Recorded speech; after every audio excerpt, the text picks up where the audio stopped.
ಬಂದಿರುವಂತಹದ್ದು ಯಾವುದು? Knight of wands ಬಂದಿದೆ. ಯಾವುದೋ ಕೆಲವೊಂದು ನಿರ್ಧಾರಗಳನ್ನ ಮಾಡ್ತಾ ಇರುವಂತಹದ್ದು, ಧೈರ್ಯದಿಂದ ಕೆಲವು ನಿರ್ಧಾರಗಳನ್ನ ನೀವು ಮಾಡ್ತಾ ಇರುವಂತಹದ್ದು ರೆಪ್ರೆಸೆಂಟ್ ಆಗ್ತಾ ಇದೆ. ಆಕ್ಷನ್ಸ್ ಅನ್ನ ತಗೋತಾ ಇರುವಂತಹದ್ದು ನಿಮಗೆ ರೆಪ್ರೆಸೆಂಟ್ ಆಗ್ತಾ ಇದೆ ಬಾಟಮ್ ಆಫ್ ದ ಡಕ್ ಅಲ್ಲಿ. ಓಕೆ, ಇನ್ ನಿಯರ್ ಪಾಸ್ಟಿನಲ್ಲಿ ಏನಾಗಿದೆ? ನಿಮ್ಮ ಲವ್ ಲೈಫ್ ವಿಚಾರವಾಗಿದ್ರೆ ದ ಫೂಲ್ ಕಾರ್ಡ್ ರೆಪ್ರೆಸೆಂಟ್ ಆಗಿದೆ. ತುಂಬಾನೇ ಚೆನ್ನಾಗಿದೆ, ಜಾಯ್ಫುಲ್ ಆಗಿತ್ತು, ಬಿಗಿನಿಂಗ್ ತುಂಬಾ ಚೆನ್ನಾಗೇ ಇದೆ. ಕಾರ್ಡ್ ಬಂದಿರುವಂತಹದ್ದೇನು? ವೀಲ್ ಆಫ್ ಫಾರ್ಚೂನ್ ಬಂದಿದೆ. ಸೊ ನಿಮ್ಮ ಲವ್ ಲೈಫಿನ ವಿಚಾರವಾಗಿ ನೀವು ಕೆಲವೊಂದು ಬದಲಾವಣೆಗಳನ್ನ ನೀವು ಮಾಡ್ಕೊಂಡಿರುವಂತಹದ್ದು ಇಲ್ಲಿ ರೆಪ್ರೆಸೆಂಟ್ ಆಗ್ತಾ ಇದೆ. ಕ್ವೀನ್ ಆಫ್ ಕಪ್ಸ್ ಏನನ್ನ ರೆಪ್ರೆಸೆಂಟ್ ಮಾಡುತ್ತೆ? ಸೊ ಕ್ವೀನ್ ಆಫ್ ಕಪ್ಸ್ ನೀವು ಯಾಕೆ ಬದಲಾವಣೆಗಳನ್ನ ಮಾಡ್ಕೊಂಡಿದ್ದೀರಾ? ಕೆಲವೊಂದು ರೀತಿಯ ಸ್ಟೇಬಲ್ ಇರಬೇಕು, ಬಹಳ ಕೇರ್ ಅನ್ನ ಮಾಡ್ತಾ ಇರುವಂತಹದ್ದು, ಲವ್ ಲೈಫಿನ ವಿಚಾರವಾಗಿ ಬಹಳಷ್ಟು ಇಂಟ್ರೆಸ್ಟ್ ಅನ್ನ ತಗೊಂಡಿರುವಂತಹದ್ದು ನಿಯರ್ ಪಾಸ್ಟಿನಲ್ಲಿ ರೆಪ್ರೆಸೆಂಟ್ ಆಗ್ತಾ ಇದೆ. ಓಕೆ, ಎಟ್ ಪ್ರೆಸೆಂಟಿನಲ್ಲಿ ಯಾಕೋ ನಿಮ್ಮಲ್ಲಿ 2 ಆಪ್ಷನ್ಸ್ ಗಳು ಇರುವಂತಹದ್ದು ರೆಪ್ರೆಸೆಂಟ್ ಆಗ್ತಾ ಇದೆ. ಯಾಕೋ 2 ಆಲೋಚನೆಗಳನ್ನ ನೀವು ಮಾಡ್ತಾ ಇರುವಂತಹದ್ದು ಅಟ್ ಪ್ರೆಸೆಂಟಿನಲ್ಲಿ ರೆಪ್ರೆಸೆಂಟ್ ಆಗ್ತಾ ಇದೆ. 2 ಆಯ್ಕೆಗಳು ನಿಮ್ಮಲ್ಲಿ ಇರುವಂತಹದ್ದು, 2 ಆಲೋಚನೆಗಳನ್ನ ಮಾಡ್ತಾ ಇರುವಂತಹದ್ದು, ಏನೋ ಒಂದು ರೀತಿಯ ಕನ್ಫ್ಯೂಷನ್ಸ್ ಅಲ್ಲಿ ಇರುವಂತಹದ್ದು ನಿಮ್ಮ ಲವ್ ಲೈಫ್ ನ ವಿಚಾರವಾಗಿ ರೆಪ್ರೆಸೆಂಟ್ ಆಗ್ತಾ ಇದೆ. ಓಕೆನಾ? ಸೆಕೆಂಡ್ ಕಾರ್ಡ್ ಯಾವ್ದು ಬಂದಿದೆ? 10 ಆಫ್ ಕಪ್ಸ್ ಬಂದಿದೆ. ಸೊ 10 ಆಫ್ ಕಪ್ಸ್ ನಿಮ್ಗೆ ಫುಲ್ಫಿಲ್ಮೆಂಟ್ ಇರುತ್ತೆ, ಸಮಾಧಾನ ಇರುತ್ತೆ, ಖುಷಿಯಾಗಿರುತ್ತೆ ಅನ್ನೋದು ನೀವು ಆಲೋಚನೆಯನ್ನ ಮಾಡಿದ್ರಿ. 2 ಆಯ್ಕೆಗಳಲ್ಲಿ ಯಾವ್ದನ್ನ ಸೆಲೆಕ್ಟ್ ಮಾಡಬೇಕು? ಸೆಲೆಕ್ಟ್ ಅನ್ನ ಮಾಡ್ಕೊಂಡ್ರೆ ನನಗೆ ಖುಷಿಯಾಗಿರುತ್ತೆ, ಸಮಾಧಾನ ಆಗುತ್ತೆ ಅನ್ನೋಂತ ಯೋಚನೆಯನ್ನ ಒಂದು ಸಾರಿ ಮಾಡಿದ್ರೆ, ಇದರ ಮತ್ತೊಂದು ಸಾರಿ ನೀವ್ ಏನ್ ಅನ್ಕೋತೀರಾ? ಏನಾದ್ರು ನನಗೆ ಇದರಿಂದ ಮೋಸ ಆಗುತ್ತಾ, ಅಥವಾ ಇದರಿಂದ ನನಗೇನಾದ್ರು ತೊಂದರೆ ಆಗುತ್ತಾ, ನಾನು ರಕ್ಷಣೆ ಮಾಡ್ಕೋಬೇಕಾಗತ್ತಾ ಅನ್ನೋಂತಹ ಆಲೋಚನೆಯನ್ನು ಕೂಡ ನೀವು ಮಾಡುವಂತದ್ದು ರೆಪ್ರೆಸೆಂಟ್ ಆಗ್ತಾ ಇದೆ. ಯಾಕೋ ನಿಮ್ಮಲ್ಲಿ ಸಮಾಧಾನ ಇಲ್ಲ, ಕನ್ಫ್ಯೂಷನ್ಸ್ ಇದೆ, 2 ಆಯ್ಕೆಗಳು, ಯಾವ ನಿರ್ಧಾರವನ್ನ ಮಾಡ್ಬೇಕು ಗೊತ್ತಾಗ್ತಿಲ್ಲ.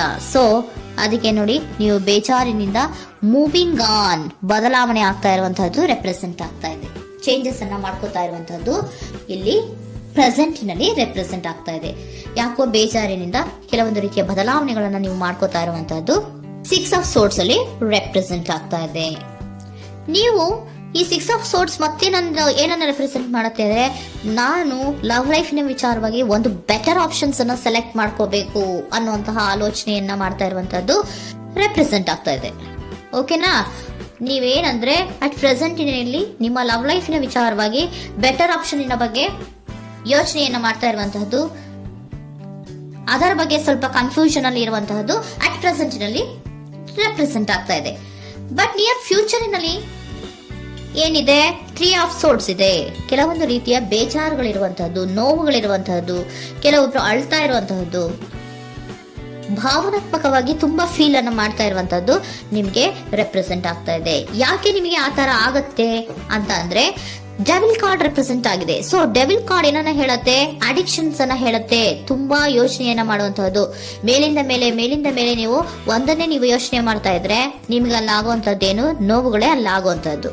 ಸೊ ಯಾತಕ್ಕೆ ಅಂದ್ರೆ ನಿಮ್ಮಿಬ್ಬರ ಮಧ್ಯೆ ಕೆಲವೊಂದು ರೀತಿಯ ಘರ್ಷಣೆಗಳಿರುವಂತಹದ್ದು ರೆಪ್ರೆಸೆಂಟ್ ಆಗ್ತಾ ಇದೆ.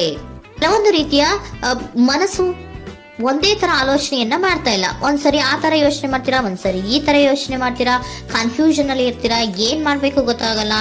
ಸೊ ಅದಕ್ಕೆ ನಿಮ್ಗೆ ಬೇಜಾರು, ನೋವು ಇರೋಂಥದ್ದು. ಮತ್ತೆ ನೆಕ್ಸ್ಟ್ ಕಾರ್ಡ್ ಬಂದಿರುವಂತದ್ದೇನು? 5 ಆಫ್ ಪ್ಯಾಂಟಿಕಲ್ಸ್ ಬಂದಿದೆ. ಸೊ 5 ಆಫ್ ಪ್ಯಾಂಟಿಕಲ್ಸ್ ಏನು?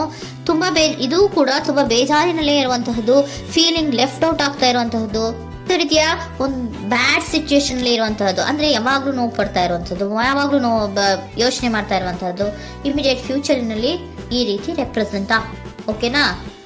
ಸೊ ದ ಮೂನ್ ಕಾರ್ಡ್ ಏನನ್ನ ರೆಪ್ರೆಸೆಂಟ್ ಮಾಡುತ್ತೆ ಅಂದ್ರೆ, ರಿಯಾಲಿಟಿಯ ಕಡೆಗೆ ಹೆಚ್ಚು ಗಮನ ಕೊಡದೇ ಇರುವಂತಹದನ್ನ ರೆಪ್ರೆಸೆಂಟ್ ಮಾಡುತ್ತೆ. ಓಕೆನಾ? ಇದಿಷ್ಟು ನಿಮ್ಮ love reading. Next angel guidance ನಿಮ್ಗೆ ಏನ್ ಕೊಡ್ತಾರೆ ಅನ್ನೋದನ್ನ ನೋಡೋಣ. ನೋ ಅನ್ನೋಂತ ಆನ್ಸರ್ ಅನ್ನ ಕೊಡ್ತಾ ಇದ್ದಾರೆ. So no, not the right time. ನೀವೇನು ಕೂಡ ಈ ಕನ್ಫ್ಯೂಷನ್ ಅಲ್ಲಿ ಇದ್ದಾಗ ಯಾವುದೇ ರೀತಿಯ ಡಿಸಿಷನ್ಸ್ ನ ಮಾಡೋದಕ್ಕೆ ಇದು ಕರೆಕ್ಟ್ ಆಗಿರುವಂತಹ ಟೈಮು ಅಲ್ಲ. Perfect timing. So perfect timing ಅನ್ನ ಬಂದಾಗ ನೀವು ಕೆಲವೊಂದು ರೀತಿಯ ಡಿಸಿಷನ್ಸ್ ಅನ್ನ ಮಾಡ್ಬೇಕಾಗತ್ತೆ. ಯಾವಾಗ ಅಂದ್ರೆ ನೀವು ಮನಸ್ಥಿತಿಯನ್ನ ನೀಟಾಗಿ ಇಟ್ಕೊಂಡಾಗ, ಕೆಲವೊಂದು ರೀತಿಯ ಕನ್ಫ್ಯೂಷನ್ಸ್ ಇಂದ ನೀವು ಆಚೆ ಬಂದಾಗ, ಯಾವಾಗ ನೀವು ಕ್ಲಿಯರ್ ಥಿಂಕಿಂಗ್ ಅನ್ನ ಮಾಡ್ತೀರಾ ಅದು ಪರ್ಫೆಕ್ಟ್ ಟೈಮಿಂಗ್. ಸೊ ಆಗ ನಿಮ್ಗೆ ಕೆಲವೊಂದು ರೀತಿಯ ಫರ್ಗಿವ್ನೆಸ್ ಅನ್ನೋದು ಇರುತ್ತೆ ಅನ್ನೋದನ್ನ ಏಂಜಲ್ ಗೈಡೆನ್ಸ್ ನಿಮ್ಗೆ ಹೇಳ್ತಾ ಇದ್ದಾರೆ. ಸೊ ಹಾಗಿದ್ರೆ ಸರೆಂಡರ್ ಕಾರ್ಡ್ಗಳು ನಿಮ್ಗೆ ಏನ್ ಹೇಳುತ್ತಾರೆ ಅನ್ನೋದನ್ನ ನೋಡೋಣ. Surrender to your soul path. Your life journey has been perfectly designed for your soul growth. Embrace every lesson and every moment. ನಮ್ಮ ಜೀವನದಲ್ಲಿ ಬರುವಂತಹ ಎಲ್ಲಾ ಕೆಲವೊಂದು ಮೂಮೆಂಟ್ಗಳನ್ನ ನಾವು ಪರ್ಫೆಕ್ಟ್ ಆಗಿ ದೇವರು ಡಿಸೈನ್ ಮಾಡಿರ್ತಾರೆ. ಅದಂದ್ರೆ ನಮ್ಮ ಲೈಫಿನಲ್ಲಿ ಏನೇನ್ ಆಗ್ಬೇಕು ಅನ್ನೋದನ್ನ ಮುಂಚೆಯೇ ದೇವರು ಬರ್ದಿರ್ತಾರೆ. ಸೊ ಅದು ಹಾಗೆಯೇ ನಡೀತಾ ಇರುತ್ತೆ. ಓಕೆನಾ? ನಾವು ನಮ್ಮ ಲೈಫ್ ನಲ್ಲಿ ಬರುವಂತಹ ಪ್ರತಿಯೊಂದು ಲೆಸನ್ಸ್ ಅಥವಾ ಪಾಠಗಳೇನಿರುತ್ತೋ ಅಥವಾ ನಾವು ಏನನ್ನ ನಮ್ಮ ಜೀವನದಲ್ಲಿ ಬರ್ತಾ ಇರುತ್ತೋ ಅದು ಒಂದು ನಮ್ಗೆ ನಮ್ಮ ಲೈಫಿನಲ್ಲಿ ಒಂದು ಲೆಸನ್ ತರ. ಸೊ ಅದನ್ನ ನಾವು ಎವ್ರಿ ಮೂಮೆಂಟ್ ಅನ್ನ ಕೂಡ ನಾವು ಸ್ವೀಕರಿಸಬೇಕು. ಯಾವಾಗ್ಲೂ ಕೂಡ ಅದನ್ನು ಸ್ವೀಕರಿಸಿಕೊಂಡು ಮುಂದೆ ಮುಂದೆ ಹೋಗ್ತಾ ಇರಬೇಕು. ಪ್ರತಿ ನಿಮಿಷವೂ ಕೂಡ ಒಂದೊಂದು ರೀತಿಯ ನಮಗೆ ಪಾಠ ಇದ್ದ ಹಾಗೆ ಅಂತ ಹೇಳ್ತಾ ಇದ್ದಾರೆ. Surrender unhealthy relationship. Surrender unhealthy relationship. Let go a relationship that don't serve you, including unavailable or toxic people. You deserve to be treasured by others and to be surrounded by positive people. Unhealthy relationship ನ ಕಡೆಗೆ ಹೆಚ್ಚು ಗಮನವನ್ನ ಕೊಡಬೇಡಿ.